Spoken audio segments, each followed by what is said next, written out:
এবছর দুর্গাপুজোর এটা কিন্তু আমার লাস্ট ভ্লগ। অনেক দেরি করে আমি ভ্লগগুলো আপলোড করছি, তার জন্য প্রথমেই তোমাদের কাছে সরি চেয়ে নিচ্ছি। এটা ছিল নবমীর দিনের মহাযজ্ঞের ভিডিও।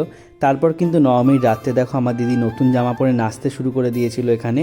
আর আমরা সেদিনকে অনেক রাতেই ঠাকুর দেখতে বেরিয়েছিলাম, মামাই আমাদের সাথে যায়নি। প্রথমেই আমরা এই প্যান্ডেলটা দেখে নিয়েছিলাম, তারপরে গেছিলাম একটা রেস্টুরেন্টে, গিয়ে দেখা হয়েছিল মৌমিতাদির সাথে। কিন্তু বিরিয়ানি খাওয়া বলে গেছিলাম আমরা, তখন বাজে প্রায় রাত 1টা। সেখানে কিন্তু বিরিয়ানি ছিল না, তাই আমরা অন্য কিছু খাওয়া দাওয়া করে সেখান থেকে বেরিয়ে এসেছিলাম।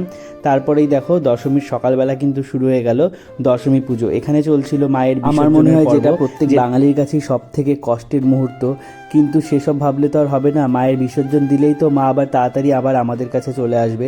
তো মায়ের বিসর্জন হয়ে গেল মানে কি, পুজো তো শেষ হয়েই গেল। তারপরে দেখো এই গামলার মধ্যে যেই জলটা করা হয়, সেখানে কিন্তু মায়ের প্রতিচ্ছবিটা দেখা যায়। আর বিকেলবেলায় যে আমাদের এখানকার যে বাড়ির ঠাকুরগুলো, সেই ঠাকুরগুলো কিন্তু বিসর্জনের জন্য বেরিয়ে গেছিল, সেগুলোই আমরা দেখতে গেছিলাম রাস্তায়। আর দেখো তারপরেই কিন্তু মণ্ডপে মা, কাকিমা, সব দিদিরা সবাই কিন্তু চলে এসেছিলো সিঁদুর খেলতে আর মাকে বরণ করে নিতে।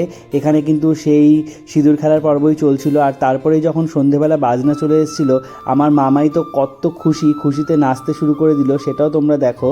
তারপরে কিন্তু আমরা সবাই মিলে, মানে আমি, আমার 2 ভাগ্নি, 2 দিদি, 2 জামাইবাবু মিলে কিন্তু ঘুরতে বেরিয়ে পড়েছিলাম সেদিনকে রাত্রের জন্য। আর আমার মামাই দেখো একটা বেলুন নিয়ে এসে সবাইকে দেখাচ্ছে। আর এখানে লাইটিংটা দেখো কত সুন্দর ছিল।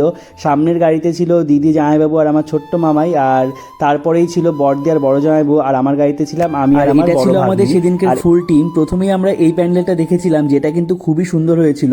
তারপরেই চলে গেছিলাম প্যান্ডেলের এই প্রতিমাটা দর্শন করতে আর তোমাদের সবার জন্য মন ভরে প্রার্থনা করতে।